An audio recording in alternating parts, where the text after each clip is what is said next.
नमस्कार और स्वागत है आपका हमारी आज की इस गहन चर्चा में। आज हम एक बहुत ही कह सकते हैं प्रभावशाली किताब पर बात करने वाले हैं। जी, रॉबर्ट कियोसाकी की रिच डैड पुअर डैड।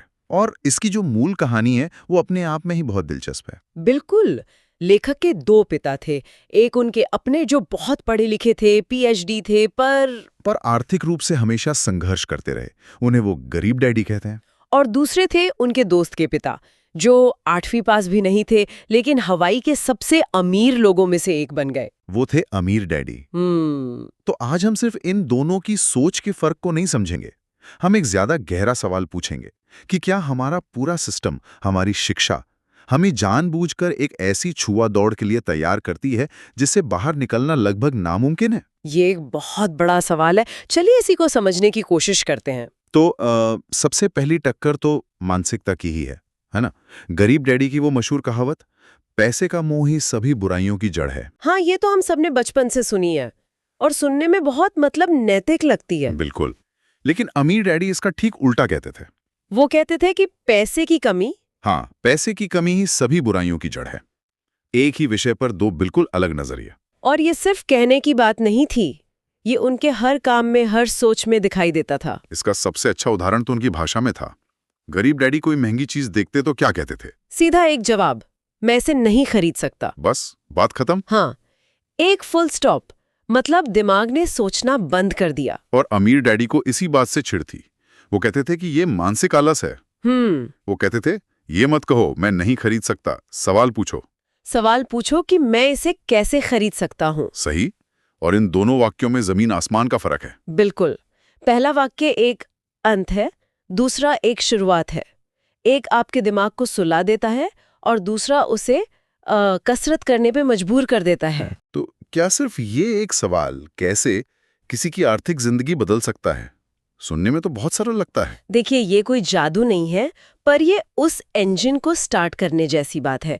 अगर आप लगातार अपने दिमाग को ये यकीन दिलाते रहेंगे कि कुछ नामुमकिन है, तो वो कोशिश करना ही छोड़ देगा। सही। लेकिन अगर आप उसे चुनौती देंगे, तो वो एक मांसपेशी की तरह मजबूत होता जाएगा। एक डैडी ने अपने दिमाग की वर्जिश की, दूसरे ने नहीं। नतीजा सबके सामने है। ये सोचने वाली बात है। अच्छा, चलिए पहले सबक पर आते हैं। वो सबक जो पहली बार पढ़ने पर मुझे तो बिल्कुल समझ नहीं आया था। अमीर लोग पैसे के लिए काम नहीं करते। हाँ, ये तो सुनने में ही गलत लगता है। भाई काम नहीं करेंगे तो पैसा कहाँ से आएगा? ये एक तरह का जाल था जो अमीर डैडी ने बिठाया था। कियोसाकी जब 9 साल के थे तो उन्होंने अपने दोस्त माइक के साथ जाकर अमीर डैडी से पूछा कि अमीर कैसे बनते हैं। और अमीर डैडी ने उन्हें अपने एक स्टोर में काम पर रख लिया। हाँ, और पगार क्या तय हुई? 10 सेंट प्रति घंटा, जो उस जमाने में भी मजाक ही था। बिल्कुल। और कुछ हफ्तों बाद तो वो भी बंद कर दी। कहा कि अब मुफ्त में काम करो। सच कहूं तो ये तो शोषण जैसा लगता है। कोई ऐसा क्यों करेगा? वो उन्हें किताबी ज्ञान नहीं दे रहे थे, वो उन्हें जिंदगी का असली स्वाद चखा रहे थे। वो चाहते थे कि बच्चे उस भावना को खुद महसूस करें जो ज्यादातर लोगों की पूरी जिंदगी चलाती है। और वो दो भावनाएं हैं, डर और लालच। बिल्कुल।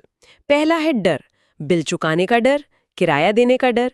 ये डर हमें रोज सुबह काम पर धकेलता है, चाहे मन हो या ना हो। और फिर जब सैलरी आती है तो लालच जाग जाता है। हाँ, अब मेरे पास पैसे हैं, चलो वो नई चीज खरीद लेते हैं, वहां घूमने चलते हैं। और जैसे ही पैसा खर्च होता है, डर वापस आ जाता है और ये चक्कर चलता रहता है। सही।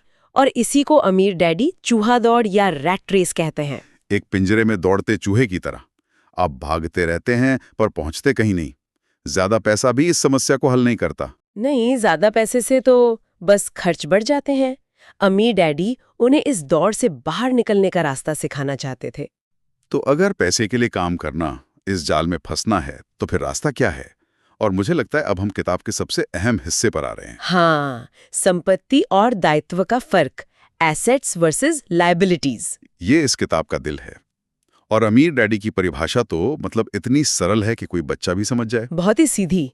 संपत्ति यानी एसेट वो चीज है जो आपकी जेब में पैसा डालती है। और दायित्व यानी लायबिलिटी, वो चीज जो आपकी जेब से पैसा निकालती है। बस। कोई मुश्किल फाइनेंशियल शब्द नहीं। सारा खेल बस कैश फ्लो का है। पैसा आ रहा है या जा रहा है। बिल्कुल। अमीर लोग संपत्ति इकट्ठा करते हैं और गरीब और मिडिल क्लास के लोग दायित्व इकट्ठा करते हैं, पर उन्हें लगता है कि वो संपत्ति जमा कर रहे हैं। और यहीं पर वो सबसे बड़ा उदाहरण आता है जो कई लोगों को चौंका देता है। आपका अपना घर। सही पकड़ा। ज्यादातर लोगों को लगता है कि उनका घर उनकी सबसे बड़ी संपत्ति है। लेकिन अमीर डैडी की परिभाषा के हिसाब से अगर आप खुद उस घर में रहते हैं तो वो एक दायित्व है, संपत्ति नहीं। हाँ, एक मिनट, लेकिन ये बात थोड़ी हमारे यहाँ भारत में ये बात शायद पूरी तरह लागू नहीं होती। यहाँ तो अपना घर एक भावनात्मक सुरक्षा है, एक सामाजिक उपलब्धि है, ये सिर्फ एक फाइनेंशियल फैसला तो नहीं है। आपका सवाल बहुत सही है, और वो घर के भावनात्मक मूल्य को नकार नहीं रहे, वो सिर्फ एक ठंडा कठोर आर्थिक सच बता रहे हैं। मतलब? उनकी परिभाषा से सोचिए, क्या आपका घर जिसमें आप रहते हैं आपकी जेब में पैसा डालता है? नहीं, बल्कि हर महीने home loan, property tax, maintenance के नाम पर पैसा निकालता है। तो आर्थिक रूप से वो क्या हुआ? एक दायित्व। असली संपत्ति वो है जो आपके सोते हुए भी आपके लिए कमाई करे। जैसे किराए पर दिया हुआ घर। हाँ, या स्टॉक्स। बिल्कुल। वो घर जिससे किराया आ रहा है वो एक संपत्ति है। स्टॉक से मिलने वाला डिविडेंड, बॉन्ड्स से मिलने वाला ब्याज, ये सब संपत्तियां हैं। तो अमीर और मिडिल क्लास के पैसे खर्च करने के तरीके में क्या फर्क हुआ? पैटर्न का फर्क है। एक आम मिडिल क्लास इंसान को सैलरी मिलती है, वो उस सैलरी से सीधे दायित्व खरीदता है। जैसे बड़ी कार, नया फोन, जिनकी ईएमआई भरनी पड़े। हाँ। और फिर उस ईएमआई को चुकाने के लिए उसे और मेहनत से नौकरी करनी पड़ती है। वो चूहा दौड़ में और तेज भागता है। और अमीर लोग? अमीर लोग अपनी आमदनी से पहले संपत्ति खरीदते हैं, स्टॉक्स, रियल एस्टेट, बिजनेस।